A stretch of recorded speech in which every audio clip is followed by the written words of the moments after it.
سلام دوستان عزیز، وقتتون بخیر. امروز می‌خوام یه آب گوشت خیلی خوشمزه و لذیذ رو با هم دیگه درست کنیم. ببینیم چه مواد لازمش رو بگیم. 200 گرم گوشت گوسفندی که چربی دار باشه بهتره. 2 عدد سیب زمینی که من پوست اندقالی کندم. 2 عدد پیاز که همینجوری می‌بینید من خیلیای درشت استفاده کردم. 3 حب سیر، یک پیمانه نخود لوبیا، 3 قاشق غذاخوری شو گوجه فرنگی و 2 عدد گوجه فرنگی که اونها رو به تیکه‌های درشت تقسیم کردم.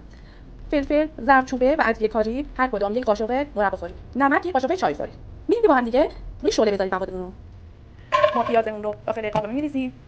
روش گوجه فرنگی و گوشت نخود لوبیامون رو که حتما باید از 24 ساعت قبل نخود لوبیا شما پیسونده باشین. فلفل در چوبه، ادویه کاری، نمک، حتما ادویه کاری هم باید داشته باشه و رب گوجه فرنگی رو اینو اضافه می‌کنید. و همینطور سیر رو ما تنها مواد سیب زمینیمون رو فقط نگه می‌داریم، بقیه مواد کامل می‌ریزیم. بعد داخل قاب آب می‌ریزیم و مواد رو روی شعله می‌ذاریم تا آبگوشت ما به جوش بیاد. وقتی به این مرحله رسید شعله‌مون رو کم می‌کنید، در قابلمه‌مون رو می‌زنید و می‌ذارید به مدت 4 ساعت آبگوشت ما آماده بشه.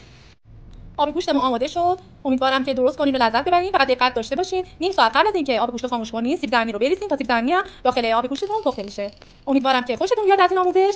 حتما حمایت کنین، کانال منو سابسکرایب کنین. ممنون ازتون.